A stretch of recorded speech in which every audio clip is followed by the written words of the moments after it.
السلام عليكم ورحمة الله تعالى وبركاته. مرحبا بكم معايا فيديو جديد مع وصفة جديدة، وتقبل الله صيامكم وصالح الأعمال.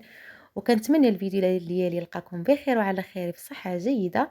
وبالنسبة وصفتنا اليوم بغيت نشارك معكم فطيرة راقية كتجي رائعة بواحد الحشو اللي هو اقتصادي وكيجي لذيذ في نفس الوقت.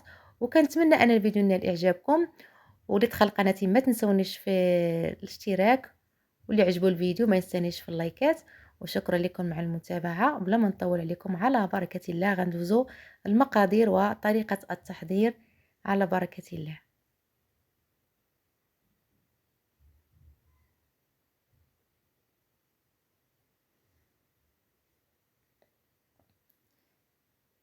بالنسبة للعجينة كنحتاجو فيها هنايا عندي نص كيلو ديال الفورص، عندي كاس ديال الماء وملعقة ديال السنيدة، ملعقة ديال الخميرة، يعني ديجا خليتهم يرتاحوا 5 د الدقائق حتى خمروا، عاد بززتهم على الطحين على الدقيق. وكذلك عندي ربع كاس ديال الزيت والماء لجمع العجين. بالنسبة للعجينة ما غاديش نحتاج ندلكها بزاف، غادي نجمعها غير شوية وغنخليها ترتاح.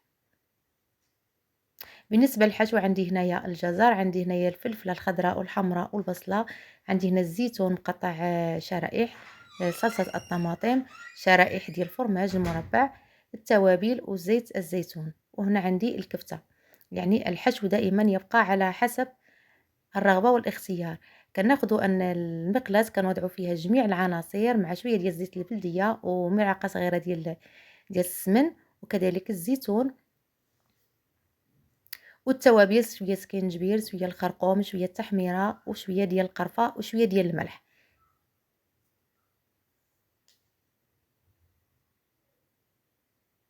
غادي نخلي هاد المكونات حتى تشحر مزيان باش غنضيف لاصوص. ثم غادي نضيف الكفته. يعني الكفته على بحسب الاختيار، تقدروا انكم تكتفيوا غير بالخضر فقط. يعني هاد الفطيره غير بالخضر كتجي صراحه كتجي لذيذه.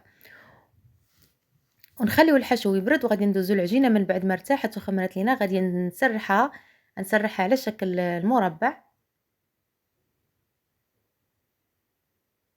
وضروري انكم ترشوها بالطحين باش ما تلصقش لكم على طاوله العمل. وغادي ناخذ المول اللي غادي ندير فيه الفطيره ديالي، وغنحاول انني غنطراسي المربع ديال الطبقه السفليه.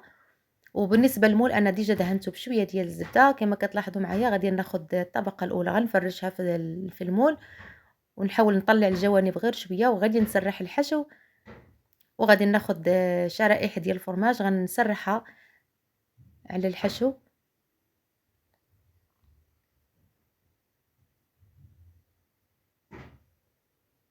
ثم غادي نسرح العجينه، وغادي نحاول انني نطراسي الطبقه الثانيه حتى هي على شكل مربع.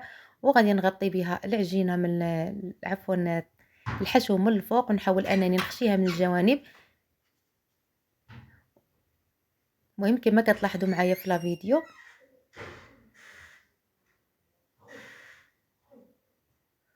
وغادي نحاول انني غادي ندهنها باصفر البيض، وغادي نثقبها بالكيوضغ بحال باش ما تنفخش ليا في الفرن. وغادي ناخذ شرائط يعني على هذا الشكل، غنحاول انني نطراسيهم على هذا الشكل هذا.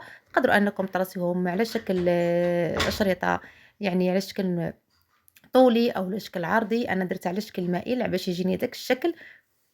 ومن بعد غادي ندخلها الفرن على درجه متوسطه حتى طيب ليا. وشكرا لكم على المتابعه، الى اللقاء، الى فيديو قادم ان شاء الله. دمتم في رعايه الله.